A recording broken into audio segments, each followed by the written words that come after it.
फिलहाल सुलझती हुई नजर नहीं आ रही है, क्योंकि भूमिका ने अपने पीछे कई ऐसे गहरे सवाल छोड़ दिए हैं। सबसे बड़ा सवाल यही कि क्या यूनिवर्सिटी मैनेजमेंट से परेशान थी भूमिका?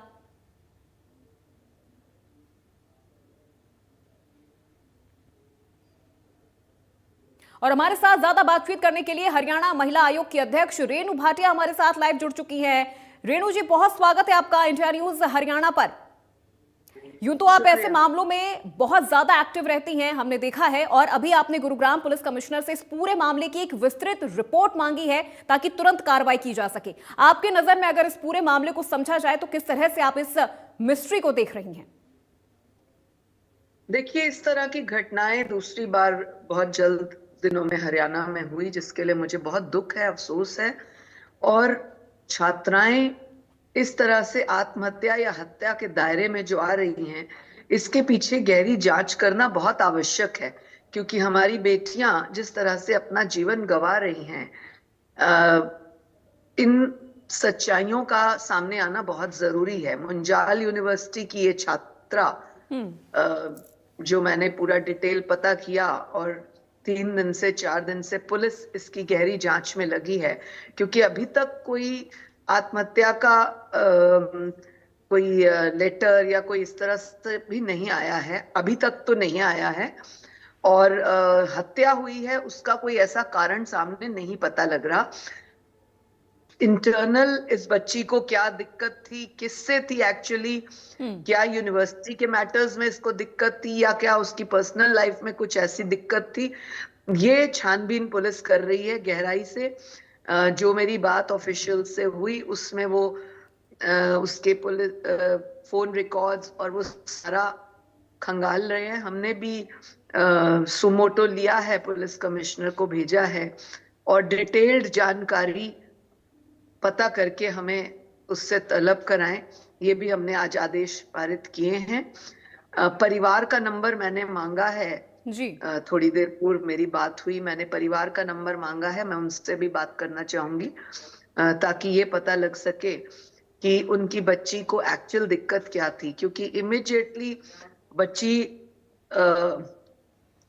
पीजी में थी, पेरेंट्स राजस्थान में हैं, इमिडिएटली इस बात का कहना कि उसकी हत्या हुई या वो यूनिवर्सिटी के लोगों से जो है परेशान थी, ये क्लियर नहीं हो पा रहा जी। यदि ऐसी कोई बात थी तो मैं पेरेंट्स से भी ये जानकारी लेना चाहूंगी कि उन्होंने बच्ची से इतने दिनों तक फिर क्यों नहीं पूछताछ की, बात क्यों नहीं की, क्या उनकी बच्ची ने उनको किसी का बताया।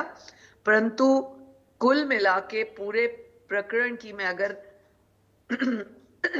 संक्षिप्त बात कहूं, समराइज करूं इसे, तो चाहे हत्या साबित होती है या ये आत्महत्या है, पीछे से कारण क्या है आत्महत्या का, हत्या की तो किसने की, कारण क्या था, उनको बख्शा नहीं जाना चाहिए था।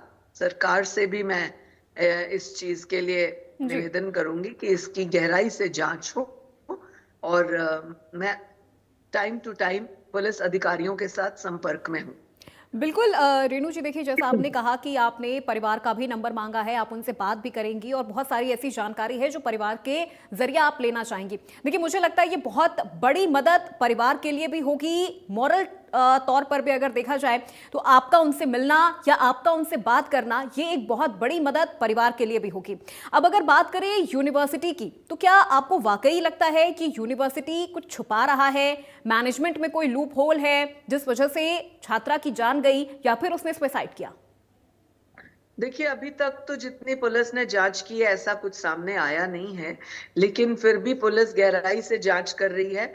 मेरे को लगता है बच्ची के फोन कॉल्स खंगालने से, उसके चैट, इंस्टा, ये सब खंगालने से कुछ निकल पाएगा जी। और ये केस जिस भी तरफ अपना रुख लेगा, चाहे हत्या चाहे आत्महत्या, जो भी इसके पीछे का दोषी होगा उनको हम छोड़ेंगे नहीं, क्योंकि इस तरह से बच्चियों के साथ किसी भी वे में बदसलूकी करना, उनकी जान चली जाना, ये बेरेबल नहीं है, और हम सख्ती से इस पर कार्रवाई करेंगे। बिल्कुल रेणु जी, एक कारण जो फिलहाल अभी हमारी जानकारी में सामने आ रहा है वो ये है कि एक असाइनमेंट को लेकर भूमिका काफी ज्यादा परेशान थी, काफी ज्यादा डिस्टर्ब थी। हालांकि ये कारण हजम तो नहीं हो रहा कि कोई असाइनमेंट की वजह से कोई, अगर स्टूडेंट परेशान जरूर होते हैं, वो डिस्टर्ब भी होते हैं, लेकिन वो अपनी जान ले ले।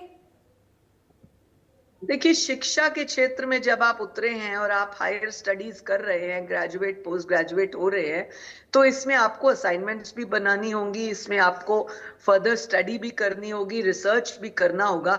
इन बातों की वजह से अगर बच्चे, मैं सभी आपके माध्यम से देश दुनिया के, हरियाणा के सभी बच्चों को ये मैसेज देना चाहूंगी कि इन चीजों से आप परेशान हो जाते हैं और आप अपनी जीवन लीला समाप्त कर देते हैं, या ये परेशानी आपकी जीवन लीला समाप्त करने का कारण बनती है, तो मुझे नहीं लगता शिक्षा के क्षेत्र में ये कोई बहुत अच्छी बात है। जी। यदि आपको यूनिवर्सिटी के लोगों से असाइनमेंट को लेकर कोई परेशानी थी, आपने अपने परिवार में इसके ऊपर चर्चा नहीं की, आपने किसी फ्रेंड से नहीं की, क्योंकि अभी तक कोई क्लू इस तरह का सामने नहीं आया। अदर देन दैट, अगर आप स्वयं को आत्महत्या की तरफ ले जाती हैं, तो ये भी एक कोई पॉजिटिव साइन नहीं है। आप एक स्टूडेंट हैं, आपको अभी तो आपकी पढ़ाई में शुरुआत है, अभी तो आपके जीवन की शुरुआत है। यदि हमारे बच्चे इस तरह के कदम उठाएंगे, मजबूत नहीं होंगे, तो आगे चलकर जिंदगी में बहुत अप्स एंड डाउन्स आते हैं।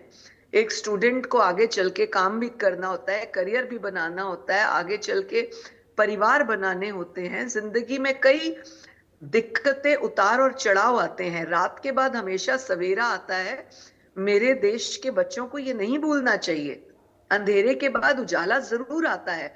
उस रात की, अंधियारी रात को अगर आप इतना सीरियसली इस रुख की तरफ ले जाएंगे, तो मुझे नहीं लगता कि ज्यादा लंबा कोई सरवाइव कर पाएगा शिक्षा में या काम में। जिस तरह से हम पॉश में भी वर्क करते हैं, यही बात हम वर्किंग वुमेन को बताते हैं कि आपको किसी भी सर्कमस्टेंस को फेस करने के लिए स्ट्रांग होना है, फाइट करना है, ना कि लाइफ को खत्म करना है। तो ये बहुत इंपॉर्टेंट है बच्चियों के लिए बोला जाना। जी बिल्कुल। रेणु जी, देखिए, परिवार की तरफ से तो बार बार ये कहा जा रहा है कि भूमिका को किसी ने उकसाया है, यानी किसी ने उसको इस कदर परेशान किया है या किसी चीज से वो इस कदर परेशान हुई है कि उसने सुसाइड कर लिया है। परिवार ये चीज बिल्कुल मानने के लिए तैयार नहीं है कि वो अपनी किसी पर्सनल प्रॉब्लम की वजह से उसने सुसाइड किया है। देखिए, मैं परिवार से मिलकर ही पूरी बातों खुलासा कर पाऊंगी। अगर आप कहेंगे तो दोबारा मैं आपसे बातचीत कर लूंगी एक बार परिवार से बात करने पर, क्योंकि जब बच्चे और पेरेंट्स दूर होते हैं, राज्य भी बदल गए, स्थान भी बदल गया, जब बच्चे इस तरह से इंडिपेंडेंट स्टडी के लिए जाते हैं कहीं पर भी देश दुनिया में, उनकी अलग अपनी एक लाइफ स्टार्ट हो जाती है। उनकी अलग जिम्मेदारियां होती हैं उनके प्रति, स्वयं के प्रति, परिवार के प्रति, अपने करियर और शिक्षा के प्रति। उनमें क्या उतार चढ़ाव आए कि इस तरह का कदम उठाया? ऐसी क्या बात थी कि इतने लंबे समय तक परिवार को नहीं बताई? रैंडम परिवार, अब जो ये बात आपने बताई, क्योंकि मेरी अभी बात नहीं, इसलिए मैं इन शब्दों को नहीं कहूंगी, लेकिन जो आपने मीडिया के माध्यम से कहा कि परिवार कह रहा है किसी असाइनमेंट की वजह से परेशान थी, तो परिवार ने क्यों नहीं जिम्मेदारी समझी? ये मेरे प्रश्न रहेंगे कई तरह के परिवार से। और मुझे लगता है पूरे छानबीन पुलिस भी कर ले, उसके नंबर्स भी खंगाले जाएं, कौन किस असाइनमेंट के साथ उसके साथ अटैच था और कौन से उसके कलीग सेम सब्जेक्ट के असाइनमेंट्स तैयार कर रहे थे, क्या उनको भी इस तरह की दिक्कत आई या पर्टिकुलर इस बच्ची को आई? पर्टिकुलर इस बच्ची को आई तो किस कारण से, किस व्यक्ति से आई? ये सारी छानबीन करना, देखा जाना पुलिस के लिए बहुत आवश्यक है। और मैं आपके माध्यम से भी हरियाणा की पुलिस को, गुरुग्राम के पुलिस अधिकारियों को भी ये निवेदन करूंगी कि इस केस की गहराई से छानबीन करें, ताकि बच्चों के अंदर आने वाले फ्यूचर के लिए विश्वास जगे, हौसला कम ना हो। ठीक है, बिल्कुल। बहुत शुक्रिया रेणु जी, हमारे साथ जुड़ने के लिए, अपना कीमती वक्त देने के लिए और इस विषय पर विस्तार से हमारे साथ चर्चा करने के लिए बहुत शुक्रिया।